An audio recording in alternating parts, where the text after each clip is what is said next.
cast a net and then you hope that you find someone. Yeah. Telangana last 10 years లో ఒక రూపాయి worth భూమి 100 రూపాయలు. The generation has been affected by social media. And ఈ ఇండస్ట్రీతో problem ఏమనిపిస్తుంది అంటే ఆ professionalism is not has not gone. People romanticize that like this is it, this is where I belong. I don't think it was like that. Adbuth Reddy's journey has been anything but predictable. Interestingly, his journey began in aerospace engineering and a startup role in the USA before he returned to Hyderabad to spend time with his family. Here, he discovered his passion for real estate. That passion eventually led him to Oorjita Projects Private Limited, where he now serves as Associate Director. Oorjita Builders is a Hyderabad based real estate development company known for building luxury villas, gated communities, apartments, and HMDA approved open plot projects. It was established in the late 1990s by Mr. Srinivas Reddy Kunta and Mr. Veer Prakash. They have developed numerous projects such as Oorjita Grand Vieira, Golden Trees, Meghna Golden Woods, and their current project, Armonia. They're mainly recognized for targeting premium and upper mid segment housing markets. With that, let's begin the podcast and dive deeper into the world of real estate, entrepreneurship, and the journey behind building communities that shape a city's future. Everyone, welcome to our podcast. And today I'm going to be interviewing the Associate Director of Oorjita Builders. Yes. Hello. Hi. Hi Welcome everyone. to our Yeah. podcast. Thank you. So, we want to know the realities of real estate, the challenges behind the building projects, and what it actually takes to sustain in this competitive industry. Mm-hmm. So, can you start off by telling a little bit about yourself? Great. So I am Adbuth Reddy. Uh, I am basically a mechanical engineer. Did my mechanical engineering from Coimbatore. Then went to the US, did my master's there in aerospace engineering. Then like worked in a startup for a few years. Then I've decided to come back because I wanted to stay with my family. So came back and basically started doing work for my dad. My dad owns the company, and I work for him. And that's when this project that I'm currently working on was starting. So I naturally got into it and started. That's basically my intro. And yeah, Can you tell a little bit more about this project? sure. So this project, I mean, like I was just saying, I moved back to Hyderabad around 2022, right after COVID. That's when my dad and my the partners in the company had started this project. So that's when I got it. So in 2022, this is basically a 28-acre project, out of which we're developing 20 acres right now. We're making about 100 homes in this project. So 100 villas. Yeah. Yeah, the sizes are 500 and 700. Those are the yardages, and we have about 100 of them, mostly sold at the moment. And we are about 5 families living in this project right now, and more to come soon. Yeah. So yeah. So, if you guys didn't know, this current place is Yeah, this is developed my by, yeah. yeah, this is our house too. We moved in a few months ago. Yeah. So yeah. And what made you enter the real estate industry in the first place? I think like pretty simple. At the real estate industry, see, I wasn't like drawn to it, or I didn't study towards it or anything. It just like fell into place for me. Yeah. So I just moved back, and this was the only like the first thing available to do. So that's how I got in. Nothing. There's nothing much to it. Yeah. And when was Oorjita Builders originally founded and how? So Oorjita was founded about 25 years ago now. When I was very young, my dad and my uncle started this company. Then back then they were doing only layouts, then slowly transitioned into doing villas and apartments, and now we are where we are. We have about 5 to 8 running projects at the moment. We still do plotting. We have a couple of apartment projects, and we have villa projects as well. And mostly we are prevalent in the west side here with this project, and we have one apartment project in Narsingi. And apart from that, the 5 other projects that we have are in North Hyderabad, Kompally. What was the moment when you felt like this is it? As in? Like doing this project and this is where you belong and like. As in, see, a lot of people romanticize that, like this is it, this is where I belong. And I don't think it was like that for me.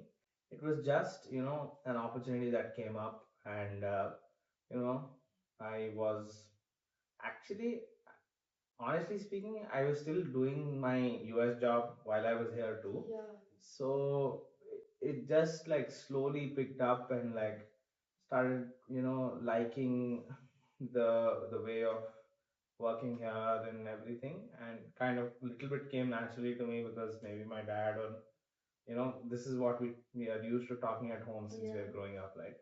So yeah, that's, it was never like, oh, this is the thing that I wanted to do.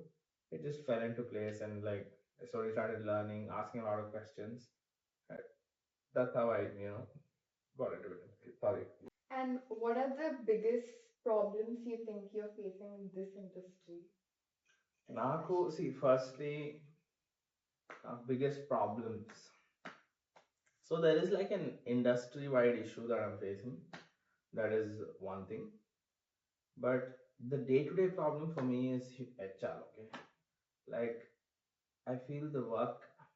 Uh, I'm not like I'm finding it really difficult to find the correct people to do the job. As an engineers are becoming tougher to find. Like, even masons are becoming tough to find. So నాకు ఈ ఇండస్ట్రీతో problem ఏమనిపిస్తుంది అంటే ఆ professionalism is not has not caught up yet. So that's an issue. And apart from that, industry wide issue is uh, and it's not an issue per se, it's like an evolution. So a lot of new companies have come up. A lot of information is now openly available. For example, if you want to start a development company, it's not rocket science. Now it used to be rocket science because a lot of these processes, registration and the legal and the land and the because of Google and whatever, all this information is now like currently available for anyone to access, right? So what that has done is made a lot more builders than the society or the marketplace can handle. So I feel that's also an issue with my current field. Makes me want to diversify a little bit, but yeah. Do you think the majority of the problems are faced because there are like so many people in this industry these days? Yeah, అంటే mainly నన్ను అడిగితే, can I talk in Telugu? Yeah. Yeah. So నన్ను అడిగితే ఇప్పుడు ఏమైపోయిందంటే Telangana last 10 yearsలో ఒక రూపాయి worth భూమి 100 రూపాయలు అయిపోయింది. సో దాంతో ఏమైందంటే సడన్ గా a lot of people have become like landlords with a lot of you know money built connected to their land. So అంటే మనది ఆల్మోస్ట్ ఎక్స్ప్లోజివ్ గ్రోత్ కదా, ఆల్మోస్ట్ ఒక లాస్ట్ 10 years లా వాట్ వాస్ ఫోకప్ 10 years ago, right? Nothing. So so the number of people doing it, the number of, see, I'm not saying it's bad at all. It is just that we need to evolve according to it. But mom and pop shops like us don't stand a chance to what Godrej and Prestige and these multi, like pan India companies, when they start stepping in. Like the marketing budget of Godrej is going to be huge compared to what I spend, right? So I feel it is like we are exactly me, I'm saying companies like us, like Oorjita Builders, Oorjita Projects, us company, we are like what kirana shops were 10 years ago. Right now, who goes to a kirana shop? You buy from Blinkit, Swiggy, or you go to a Ratnadeep, right? Like you go to Ratnadeep at minimum, Yeah. right? So we have to evolve in terms of what services we offer. We either have to become like a boutique shop where we do more boutique projects, or we will get swallowed up by the giants who are doing the regular stuff like Godrej, Prestige, Aparna. These companies have unlimited budgets, and like they're once they step in, the price goes up. A lot of customer confidence also they have built. I'm not saying that they've not done any of that, but what I'm trying to say is, like, from my position, from my perspective, it is going to be very difficult in the future. So we have to, I mean, we are forced to either, do more boutique and niche stuff. So as to, sustain. Yeah, that's pretty much it. So that brings the following question. How do you think you differentiate yourself from the other competitors?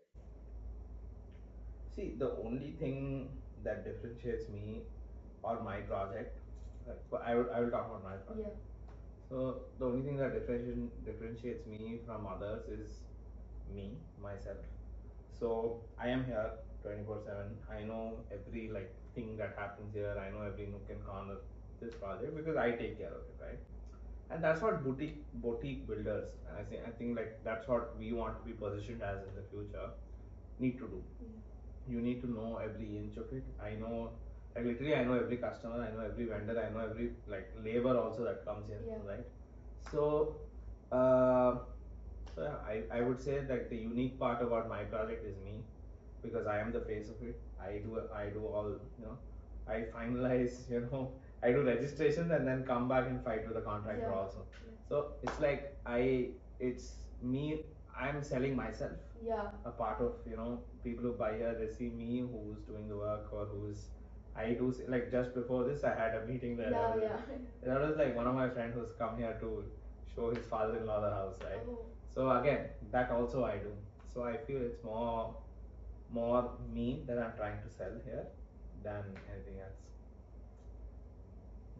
And like apart from this, what are some of the like most weirdest customers you've come See, across?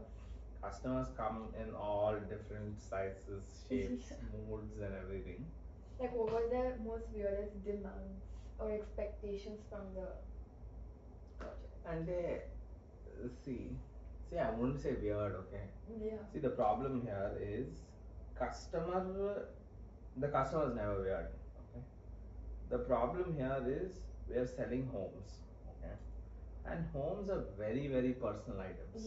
Like, for example, if I tell, like, your dad, he has a certain kind of vastu in mind. He has a certain kind of way of living. So the main thing here is that you cannot satisfy anyone. Okay, everyone will have their own way of doing things. So what I'm trying to say is, everyone, every customer is unique. Every customer has their own way of doing things. It is just that me as a builder I need to have some systems in place to account for all of that. Okay. So for example, if a buyer like your dad comes up, we have clearly told him that we are not going to do any of the inside work. You have to do it on your own. So he's done it on his own, stuff like that. So not weird customer demands untai, but I have learned, the hard way about how to accommodate and entertain them. If it's something that can be doable by us, we do it. But if it's not, you want to make some major changes, you're welcome to do it. It's your house, but you have to do it by yourself. It's not going to be who's doing it. So simply, yeah, that's pretty much it. I think social media and has affected how people buy and treat. Yeah. So, um, I'm just thinking about the answer. See, definitely yes. Social media has affected the entire industry. I would say not even industry, like the the generation has been affected by social media and ads on social media and stuff like that. So how has it affected me personally? Ante, so social media has given companies like us a chance to get in front of more people, right? That's the only thing I would say. So a company like us, a lot of people in the city don't know, should like they wouldn't know about because our marketing budgets are not high. We don't have like 5 billboards in the city where people can see and stuff. But with like 1 or 2 lakhs a month that I spend, I can get in front of thousands of people, right? So out of those thousands of people, like maybe someone would like to buy a house, right? That's the only hope. So we social media has changed the way we advertise, right? So that being said, that's like the advantage. Like the bar to advertise is now very low.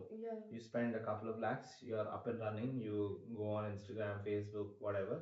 You can shoot out to thousands of people. But what that has done is also diluted the quality. Understood. So you're advertising to like for example, when I advertise, who I put Instagram, my customer is actually your dad who will buy the house. But I'm advertising to you, who you are not relevant to my way of doing it. So it has fundamentally changed the way we reach out to people. But according to me, I feel like in the position that I am at, it has also just not been great in terms of because it's like you cast a net and then you hope that you find someone rather than we used to do it in like a few years ago when we used to do it in more traditional methods, as in you know channel partner network ni tap చేయడము లేకపోతే what do you do when you want a house? You go to a realtor, right? So we used to market to the realtors, where the customers actually used to go to get. Now they're just being served ads, like you understand, like millions of people are just being served ads. It'll be irrelevant to them. Now who's making money for all this? Facebook and Instagram and these marketing agencies, all those guys are making money for all of this. Previously I personally like the previous way better, but now like from the customer's perspective, the moment you search Hyderabad flat 3 BHK, you'll get some 10 ads. So if you're actually in the business and if you actually want an apartment for yourself, that's probably better for you because you don't have to like go through a realtor. The realtor will have his or her own way of doing things. Now you can just be a little more independent. So it's like a boon and a bane, but it is what it is. And finally, what do you think is the future of real estate? Future of real estate. Is it going to be harder? Definitely harder. Yeah. But like, how do you think? So, like I said, the future of real estate is it's going to be more commercialized. It's going to be more professionalized, as in even like from legality to you know uh, to permits to buying a house to moving into a house to again reselling a house. So this entire process change, according to me, is at the moment very like loose leafed. It's going to become extremely easy, professional, and a lot of corporate giants are going to come step into each of these businesses. So it's going to be good. Now it's about finding the right niche to be in for us at least. But yeah, industry, I think definitely I feel this is again my 2 cents, could be wrong also. Corporate giants are going to come in, like they're going to gobble up all the smaller ones. They're going to be like I feel a major change is coming in terms of how you know the legal issues in land are being solved.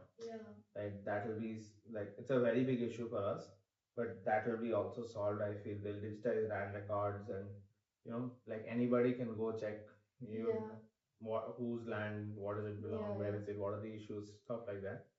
And then banking I think on the and then once these corporate builders, the giants come in, no, the flexibility of the the people also will go down, as in ఓ నాకు ఈ ఇల్లు వద్దు, నాకు ఇట్లా కావాలి, నాకు అట్లా కావాలి అని ఇంకా స్కోప్ లేదు. నేను Yeah. ఇది కొంటున్నా, నేను ఇస్తాను కావాలంటే కొను, లేకపోతే వద్దు, right?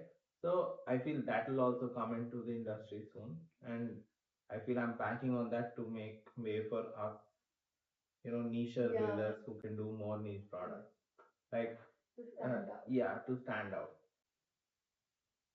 Okay, so that was the podcast. Thank you so much Thanks. for sharing all your valuable information with Thank us. you. Okay. Wanna know more?